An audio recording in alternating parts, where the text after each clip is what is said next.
ಇನ್ನು ಕೊಲೆ ಆದಾಗಿಂದ ಕೂಡ ಬಂಧನದವರೆಗೂ ದರ್ಶನ್ಗೆ ಬಹಳ ಟೆನ್ಷನ್.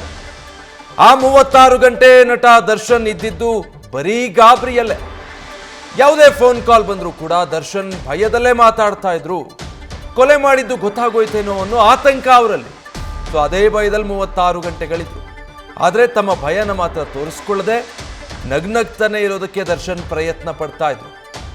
ಘಟನೆ ನಡೆದು 36 ಗಂಟೆಗಳಾದ್ಮೇಲೆ ಅವರು ಅರೆಸ್ಟ್ ಆಗಿತ್ತು. ಜೂನ್ 8ರಂದು ಕೊಲೆಯಾಗುತ್ತೆ, 10ನೇ ತಾರೀಕು ಅರೆಸ್ಟ್ ಆಗಿತ್ತು. ಡೀಟೇಲ್ಸ್ ಕೊಡ್ತಾರೆ ಪ್ರಜ್ವಲ್. ಘಟನೆ ಆದ್ಮೇಲೂ ಭಯ ಇದ್ರು ನಗ್ನಗ್ತಾನೆ ಅದನ್ನ ಮರೆಮಾಚಿದ್ರು ಅಂತ. ಇಲ್ಲೂ ನಟನೆನೇ ಮಾಡಿದ್ರ ದರ್ಶನ್ ಹಾಗಿದ್ರೆ ಅಂತ. ಖಂಡಿತವಾಗಿಯೂ ಕೂಡ ವಿಜಯ್, ಯಾಕೆ ಅಂತ ಹೇಳಿದ್ರೆ ಇಲ್ಲಿ ಮಾಡಿರುವಂತದ್ದು ಕಿಡ್ನಾಪ್ ಹಾಗೆ ಕೊಲೆ, ಈ ರೀತಿಯ ಪ್ರಕರಣಗಳು ದಾಖಲಾದಂತಹ ಸಂದರ್ಭದಲ್ಲಿ ಯಾರೇ ಆಗಿದ್ರು ಕೂಡ ಅವರಿಗೆ ಭಯ ಅನ್ನುವಂಥದ್ದು ಇದ್ದೇ ಇರುತ್ತೆ. ಆದ್ರೆ ಅದನ್ನ ಹೇಳ್ಕೊಳ್ಳಿಕ್ಕೆ ಸಾಧ್ಯ ಆಗಲ್ಲ. ಕಾರಣ ಏನು ಅಂತ ಹೇಳಿದ್ರೆ ಇಲ್ಲಿ ನಾವು ಈ ಒಂದು ಕೊಲೆ ಮಾಡಿದ್ದೀನಿ ಅಥವಾ ಇಂಥವ್ರನ್ನ ಕಿಡ್ನಾಪ್ ಮಾಡಿದ್ದೀನಿ ಅಂತ ಯಾರು ಕೂಡ ಹೇಳಲ್ಲ. ಅದೇ ರೀತಿಯಲ್ಲಿ ಅದು ಹೇಳಲಿಕ್ಕೂ ಸಾಧ್ಯ ಆಗಲ್ಲ. ಬೇರೆಯವರಿಗೆ ವಿಚಾರ ಗೊತ್ತಾದ್ರೆ ಮತ್ತೆ ಬೇರೆಯವರಿಗೆ ಬೇರೆ ರೀತಿಯಲ್ಲಿ ಈ ಒಂದು ವಿಚಾರ ಕನ್ವೆ ಆಗುತ್ತೆ ಅನ್ನುವಂಥ ಒಂದು ಭಯ ಕೂಡ ಕಾಡ್ತಾ ಇರುತ್ತೆ.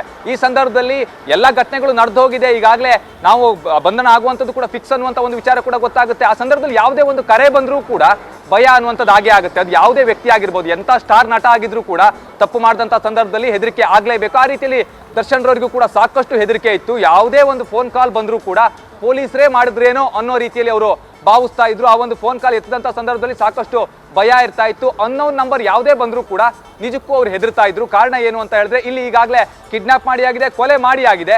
ಆ ಒಂದು ನಿಟ್ಟಿನಲ್ಲಿ ಗಮನಿಸ್ತಾ ಹೋದ್ರೆ ನಮಗೆ ಸಾಕಷ್ಟು ಭಯ ಉಂಟಾಗುತ್ತೆ. ನಾಳೆ ದಿನ ನಾನು ಸ್ಟಾರ್ ನಟ ಬೇರೆ, ಈ ಒಂದು ವಿಚಾರ ಹೊರಗಡೆ ಬಂದ್ರೆ ಏನೇನು ಆಗಬಹುದು ಅನ್ನೋದ್ರ ಬಗ್ಗೆ ಕೂಡ ಅವ್ರು ಮುಂಚಿತವಾಗಿ ಯೋಚನೆಯನ್ನ ಕೂಡ ಮಾಡಿರ್ತಾರೆ. ಆ ಸಂದರ್ಭದಲ್ಲಿ ಭಯ ಆಗುತ್ತೆ. ಇಲ್ಲಿ ಕೊಲೆ ಆದ ನಂತರದಲ್ಲಿ ಅವರು ಬೆಂಗಳೂರಿಂದ ಮೈಸೂರಿಗೆ ಹೋಗಿರ್ತಾರೆ.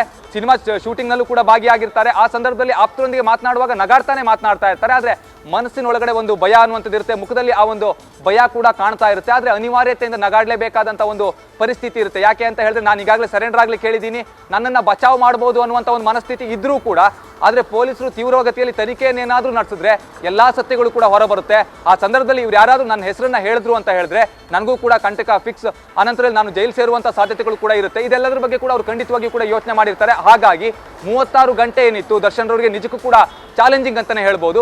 ಯಾವುದೇ ಆರೋಪಿ ಆಗಿರ್ಬೋದು, ಕೊಲೆ ಮಾಡಿದಂತಹ ವೇಳೆಯಲ್ಲಿ ಅಥವಾ ನಾವು ತಪ್ಪಿಸಿಕೊಂಡಂತ ವೇಳೆಯಲ್ಲಿ ಯಾರಿಗೆ ಭಯ ಇರೋದಿಲ್ಲ? ಖಂಡಿತವಾಗಿಯೂ ಕೂಡ ಭಯ ಇರುತ್ತೆ. ಯಾವುದೇ ಫೋನ್ ಕಾಲ್ ಬಂದರೂ ಕೂಡ ಒಮ್ಮೆ ಭಯ ಆಗುತ್ತೆ. ಯಾಕೆ ಅಂತ ಹೇಳಿದ್ರೆ ನಾವು ತಪ್ಪು ಮಾಡಿದೀವಿ ಅನ್ನೋದು ನಮಗೆ ಗೊತ್ತಿರುತ್ತೆ ಅಂದಾಗ ತಕ್ಷಣವಾಗಿ ಅವರಿಗೆ ಈಗ ಯಾರೋ ಒಂದು ಅನ್ನೋನ್ ನಂಬರಿಂದ ಕಾಲ್ ಬಂತು ಅಂದ್ರೆ ಖಂಡಿತವಾಗಿಯೂ ಕೂಡ ಪೊಲೀಸರೇ ಮಾಡಿರಬಹುದೇನೋ. ಈ ವಿಚಾರನ ಯಾರ ಕೈಲೂ ಕೂಡ ಹೇಳಲಿಕ್ಕೆ ಸಾಧ್ಯ ಆಗ್ತಾನೆ ಇರೋದಿಲ್ಲ. ಅದು ನಟ ಆಗಿದ್ರು ಸರಿ ಅಥವಾ ಬೇರೆ ಸಾಮಾನ್ಯ ವ್ಯಕ್ತಿ ಆಗಿದ್ರು ಸರಿ. ಯಾಕೆಂದ್ರೆ ಮಾಡಿರುವಂತದ್ದು ತಪ್ಪಾಗಿರೋದ್ರಿಂದಾಗಿ ಆ ವಿಚಾರಕ್ಕೆ ಸಂಬಂಧಪಟ್ಟಂತೆ ಯಾರಿಗೂ ಕ್ಲಾರಿಫಿಕೇಶನ್ ಕೊಡಲಿಕ್ಕೆ ಆಗೋದಿಲ್ಲ ಅಥವಾ ನನ್ನ ಮನಸ್ಸಲ್ಲಿರುವಂತಹ ಭಯವನ್ನ ಬೇರೆಯವರಿಗೆ ಹೇಳಲಿಕ್ಕೆ ಆಗೋದಿಲ್ಲ. ಹಾಗಾಗಿ ದರ್ಶನ್ ರವರು ಸುಮಾರು 36 ಗಂಟೆ ಏನಿದೆ ನಿಜಕ್ಕೂ ಕೂಡ ಭಯದಲ್ಲೇ ಕಾಲ ಕಳೆದಿದ್ರು. ಯಾವಾಗ ಪೊಲೀಸರು ಮೈಸೂರು ಹತ್ರ ಹೋಗಿ ಅವ್ರನ್ನ ಕರೆದುಕೊಂಡು ಬರ್ತಾರೋ ಆ ಸಂದರ್ಭದಲ್ಲಿ ಅವರಿಗೆ ಆತಂಕ ಅನ್ನುವಂಥದ್ದು ಇನ್ನೂ ಕೂಡ ಹೆಚ್ಚಾಗಿತ್ತು ಅಂತಾನೆ ಹೇಳ್ಬೋದು Vijay. Thank you Prajwal. News first ನಿರ್ಭೀತಿಯಿಂದ ನಿಮ್ಮ ಪರವಾಗಿ.